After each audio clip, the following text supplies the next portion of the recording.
샬롬 반갑습니다. 수요일 아침 하나님의 말씀을 같이 묵상하겠습니다. 전도서 5장 1절에서 8절입니다. 너나 하나님의 집에 들어갈 때에 너의 발에 상가일지어다 가까이 하여 말씀을 듣는 것이 우매한 자들이 재물을 드리는 것보다 나으니 그들은 악을 행하면서도 깨닫지 못함이니라. 너나 하나님 앞에서 함부로 입을 열지 말며 급한 마음으로 말을 내지 말라. 하나님은 하늘에 계시고 너는 땅에 있음이니라. 그런즉 마땅히 말을 적게 할 것이라. 걱정이 많으면 꿈이 생기고 말이 많으면 우매한 자의 소리가 나타나느니라. 네가 하나님께 서운하였거든 갚기를 더디게 하지 말라. 하나님은 우매한 자들을 기뻐하지 아니하시나니 서운한 것을 갚으라. 서운하고 갚지 아니하는 것보다 서운하지 아니하는 것이 더 나으니 너희 입으로 너희 육체가 범죄하게 하지 말라. 사자 앞에서 내가 서운한 것이 실수라고 말하지 말라. 어찌 하나님께서 너희의 목소리로 말미암아 진노하사 너희의 손으로 한 것을 멸하시게 하랴. 꿈이 많으면 헛된 일들이 많아지고 말이 많아도 그러하니 오직 너는 하나님을 경외할지니라. 너는 어느 지방에 있으든지 빈민을 학대하는 것과 정의와 공의를 짓밟는 것을 볼지라도 그것을 이상히 여기지 말라. 높은 자는 더 높은 자가 감찰하고 또 그들보다 더 높은 자들도 있음이니라. 아멘. 오늘은 하나님 앞에 서는 바른 자세에 대해서 같이 말씀을 나누도록 하겠습니다. 솔로몬은 이제 신앙생활에서 일어나는 헛된 일에 대해서 경고하고 있습니다. 특별히 그 하나님의 전에 들어갈 때에 발을 삼가야 된다라는 이야기를 하고 있습니다. 재물을 바친다 하면서 발자국에 그 힘을 주고 들어가는 것보다 그 하나님의 말씀을 가까이 하여서 듣는 것이 더 지혜로운 사람이라고 이야기하고 있습니다. 사람들은 그 하나님 전에 들어올 때에 재물을 가지고 거들먹거리는 그런 경우가 있습니다. 지금도 간혹 하나님 앞에 헌금을 많이 하는 것을 가지고 자기 의로 삼는 그런 사람들이 있는데 그런 것보다 더 중요한 것은 하나님의 말씀을 우리가 듣고 그 말씀대로 순종하는 것입니다. 또 우리가 교회에서 봉사하는 것도 중요하지만 더 중요한 것은 하나님의 말씀을 듣는 것입니다. 누가복음 10장에도 보면 마리아와 마르다의 이야기를 여러분들이 많이 들어서 아실 것입니다. 예수님이 마리아와 마르다의 집에 왔을 때에 마르다라는 예수님을 섬기기 위하여서 음식을 만드는 것에 아주 분주했고 그러나 마리아는 예수님의 발 아래에서 예수님의 말씀을 듣는 것을 좋아했습니다. 그것을 보고 있던 마르다가 속에서 이제 분노가 일어나서 예수님에게 마리아가 이 예수님을 섬기는 이러한 것을 달라고 대신 이야기해 달라 했을 때에 예수님이 그 마르다에게 그런 말씀을 하셨습니다. 너는 그것이 좋아해서 그것을 선택했고 마리아는 이것이 좋아서 이것을 선택했기 때문에 거기에 관하여서 불평해서는 안 된다라는 이야기를 하셨는데요. 여러분 정말 그렇습니다. 우리가 하나님의 전에 왜 오느냐라고 했을 때에 제일 중요한 것은 하나님의 말씀을 듣기 위해서 오는 것입니다. 우리가 예배를 드릴 때에도 마찬가지입니다. 예배에 많은 순서가 있습니다. 찬양하는 시간도 있고요, 봉헌하는 시간도 있고, 기도하는 시간도 있습니다. 그러나 가장 중요한 시간, 예배의 꽃은 바로 하나님의 말씀을 듣는 시간입니다.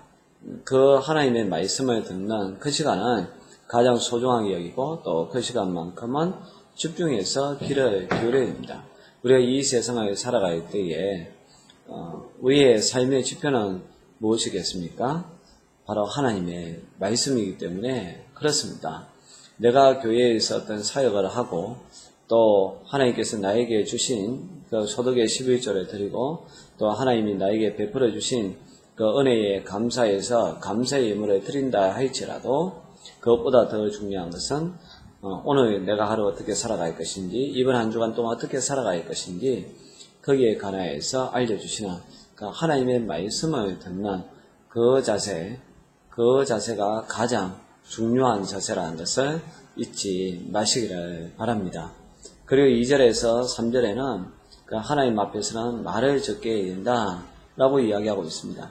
이 하나님 앞에서 함부로 입을 열지 말라 그렇게 이제 이야기하고 있는데, 이것은 그 4절과 6절 그 서운하고도 연결되어 있습니다. 말을 많이 하다 보면 가볍게 하나님 앞에 서운하는 경우가 있는데, 그것은 자기 신앙생활에 엄청난 짐이 될 뿐만 아니라 또 그것 때문에 하나님으로부터 벌을 받게 되는 그런 경우도 있다는 것이죠. 우리는 하나님 앞에서는 늘 잠잠해야 되는 것이고, 또 늘 하나님 앞에서는 겸비해야 된다고 합니다. 내가 잠잠할 때 하나님의 말씀을 들을 수 있기 때문에 그렇습니다. 사람과 사람 사이에도 대화를 하면 경청이라는 것이 있지 않습니까?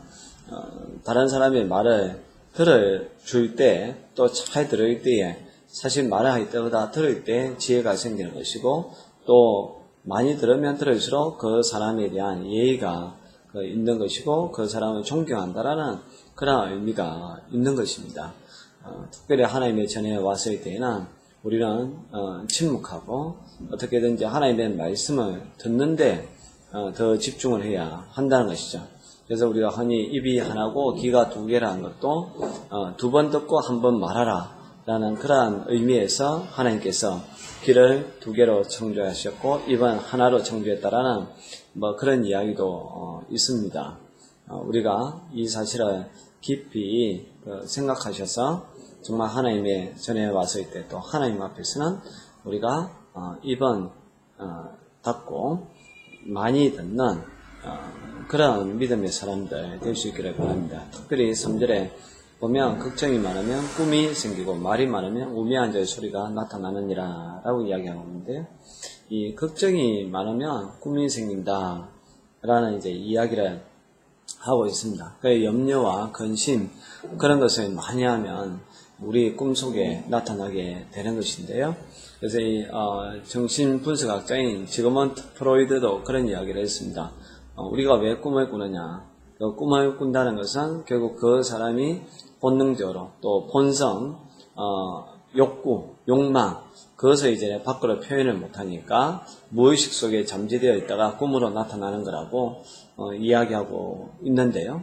그러니까 우리의 생각, 그런 근심이 많으면 그것이 꿈속에까지 나타나가지고 내 잠을 설치게 되는 그런 경우가 많이 있습니다.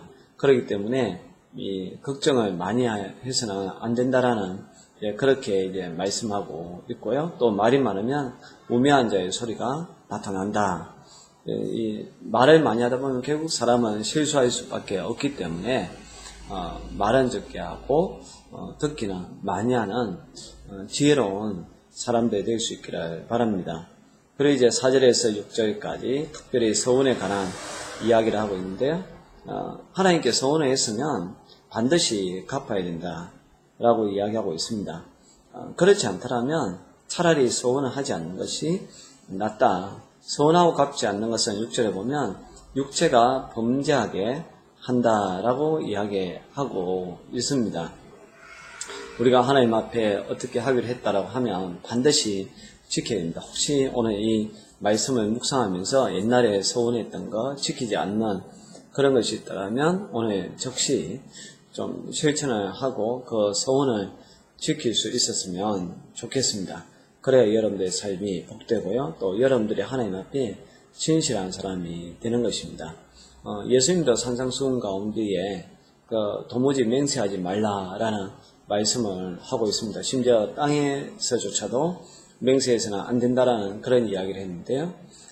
사람은 자기가 급할 때는 쉽게 약속을 하지만 그것을 그 위기가 끝나고 나면 그 약속을 그냥 무시하는 그런 경우가 있는데 저와 여러분들은 그래서는 안 되고 사람과 사람 사이에도 약속을 지켜야 된다. 하물며 하나님 앞에 약속한 것을 지키지 않는다라면 그 사람이 어떻게 구원받은 사람이라고 할 수가 있겠으며 또 앞으로 어떻게 하나님 앞에 더 큰 복을 사모하며 살아갈 수가 있겠습니까? 여러분 하나님 앞에 잘 하시기 바랍니다. 하나님 앞에 서운한 것은 반드시 지킬 수 있기를 바랍니다. 7절에 보면 그래서 이제 꿈이 많으면 헛되이들이 많아지고 말이 많아도 그러하니 오직 너는 하나님을 경외할지니라. 쓸데없는 걱정 그런 거 하지 마시고 오직 하나님을 경외해야 한다는 것이죠. 지금도 여러분들이 많은 염려와 근심이 있는 그런 문제들이 있을 것입니다. 그 염려한다고 걱정한다고 되는 게 아닙니다. 예수님도 염려한다라고 그 길을 한 자나 더 할 수 있느냐라고 하셨는데 염려하고 걱정하고 하는 것이 아니라 혹시 그런 것이 있다면 지금 하나님 앞에 엎드려 기도하시기 바랍니다. 하나님의 도우심을 간구하시기 바랍니다. 하나님께서 해결해 주지 않으면 안 되는 일들이 우리 일상에서 너무나 많지 않습니까? 그런데 우리는 우리가 염려하고 근심하고 걱정하면서 더 자기의 마음과 또 자기의 육체를 갖다가 병들게 하는데 그렇게 하지 마시고 오직 하나님을 잘 경외하는 믿음의 사람들이 될 수 있기를 바랍니다. 8절에서는 이제 어느 지방에 있었든지 이 세상에 보면 빈민을 학대하고 또 정의와 공의가 짓밟는 것을 보게 되는데 이상하게 생각하지 말고 또 거기에 대해서 우리가 너무 지나치게 반응을 보일 필요가 없다는 것입니다. 어차피 이 세상은 불합리합니다. 물론 어떤 법이라는 것을 통하여서 고쳐나가야 됩니다. 우리는 선거라는 것을 통하여서 좋은 사람을 뽑아서 그러한 것이 이 땅에 정의가 이루어질 수 있게끔 해야 됩니다. 그러나 근본적으로 우리 인간이 죄인이기 때문에 완전한 공의라는 것은 있을 수가 없습니다. 그러나 또 우리가 기억해야 될 것은 그럼에도 불구하고 우리가 인내하고 살아야 하는 것은 반드시 하나님께서 마지막 날에 심판하시기 때문에 그렇습니다. 하나님이 마지막 날에 심판주로 오시고요. 또 우리가 이 땅의 삶이 끝나고 나면 하나님 앞에 우리는 하나님의 심판대 앞에 설 수밖에 없다라는 사실입니다. 그때에 우리가 잘못한 것도 심판받지만 또 우리가 세상의 그 불의와 불합리에 참는 것에 대해서도 하나님께서 복을 주실 것이고 또 더 좋은 것으로 채워 주실 것이고 마지막은 영생을 얻게 된다는 것을 기억하셔서 이 땅에는 슬픔과 수고와 고생이 있습니다. 때로는 억울한 일을 당할 수도 있지만 그럴 때일수록 더 하나님을 의지하시고 또 기도하면서 살아가는 믿음의 사람들 될 수 있기를 바랍니다. 기도하겠습니다. 하나님 아버지, 우리가 하나님 앞에 서원한 것은 꼭 갚게 하여 주시고 또 특별히 하나님 앞에서는 말을 많이 하기보다는 잘 듣게 하여 주시고 또 재물을 드리는 것도 중요하지만 더 하나님의 말씀대로 살고자 하는 순종의 사람들 되게 하여 주시고 또 이 땅에 불의가 있습니다. 그것을 볼 때마다 참 내 마음이 너무 아플 때도 있고 또 속이 쓰릴 때도 있고 눈물이 날 때도 있습니다. 그러나 내 힘으로 할 수 없는가 하나님 앞에 기도하면 하나님께서 심판자가 되어 주셔서 악한 자들을 심판하게 될 것입니다. 그들이 하나님 앞에 무릎을 꿇을 뿐만 아니라 언젠가는 나 앞에 나와서 용서를 비는 그런 날도 오게 될 것입니다. 하나님을 바라보고 엎드리며 기도하게 하여 주옵소서. 예수님의 이름으로 기도합니다. 아멘.